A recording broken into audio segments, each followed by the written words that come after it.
মা একটা ফ্যামিলিতে 24 ঘন্টা থাকে, উনি সব কিছু ডিল করেন। আমরা এই কারণে মায়েদের কাছ থেকে সচেতনতা চাই। এটা মাকে 1000 টাকা দিয়ে কিনা যায় না, টাকা দিয়ে কিনা যায় না। মাকে কিনতে হয় আন্তরিকতা দিয়ে, মাকে কিনতে হয় সম্মান দিয়ে, শ্রদ্ধা দিয়ে। আমরা যখন বিভিন্ন বাড়িতে যাই, আমাকে কিছুক্ষণ আগে আন্টি আমাকে 100 টাকা দিয়ে গেল যে কিছু একটা খাইও। আমাদের মানুষ টাকা পয়সা দেয় 500 1000 এটা সেটা, তো এই টাকা দিয়ে আমি অনেক কিছু করে ফেলবো বিষয়টা এমন না। শুধু যে বিশ্বাসটা করতেছে আন্টিরা, এটাই আমার জন্য অনেক কিছু। নির্বাচনে জিতি বা হারি এটা বিষয় না, কিন্তু আন্টিরা যে আমাকে বিশ্বাস করতেছে, আমি ইনশাল্লাহ এটা আপনাদেরকে নিশ্চিত করতে পারি। আমি দেবীর দ্বারে আপনাদের কাছে যে আন্তরিকতা এবং ভালোবাসা পাইছি, আমি জীবনে হোক 1 টাকারও দুর্নীতি করব না।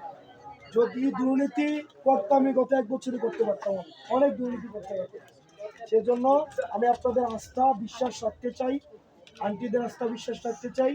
আপনারা একবারের জন্য অন্তত শাপলা কলিতে আপনারা আস্থাটা রাখেন, আপনাদের সন্তানদের উপরে আস্থা রাখেন। এতদিন আপনারা আস্থা রাখছেন আপনাদের শ্বশুরদের উপরে, রাখেন নাই? আপনাদের হাজব্যান্ডের উপরে রাখছেন কিনা? এবার আপনারা আস্থা রাখেন আপনাদের সন্তানদের উপরে, রাখবেন কিনা? আপনাদের সন্তানদের উপরে আস্থা রাখেন, ইনশাল্লাহ আপনাদের সন্তানরা আপনাদেরকে নারাজ করবে, আপনাদের সন্তানরা আপনাদেরকে খুশি করবে। আমরা আপনাদের সম্মান রাখার চেষ্টা করব। বাবু আমাদের সম্পদ টম্পদ নাই, অর্থ নাই যে আপনাকে সেটা দিয়ে দেবো সেটা দিয়ে দেবো, বাকে গুন্ডা পাঠাবো বাসার মধ্যে, বা এই বেলাতে ভোট দিতেই হবে কেননা দখল করা। আপনি গেলেন গিয়ে বলবে যে কেন্দ্র দখল হয়ে গেছে, ভোট হয়ে গেছে, এটা ক্ষমতা আমাদের। আপনারা যদি আমাদের ভোট দেন, অন্যরা আপনারা থেকে করতে পারবেন। আপনারা নারীরা যদি একসাথে হন, ছেলের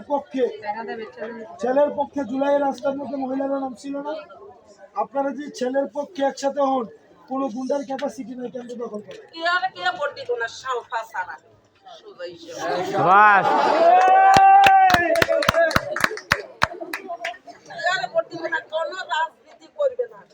আমরা কেন্দ্রের টাকাটা আগে বলতে পারি সহজভাবে দৌড়ে যাইয়া আর খেলা মাঠটা এই দুইটা মাঠের মধ্যে জায়গা কম হয়, এটা পুরাই দিবেন আগে ভোটের আগে।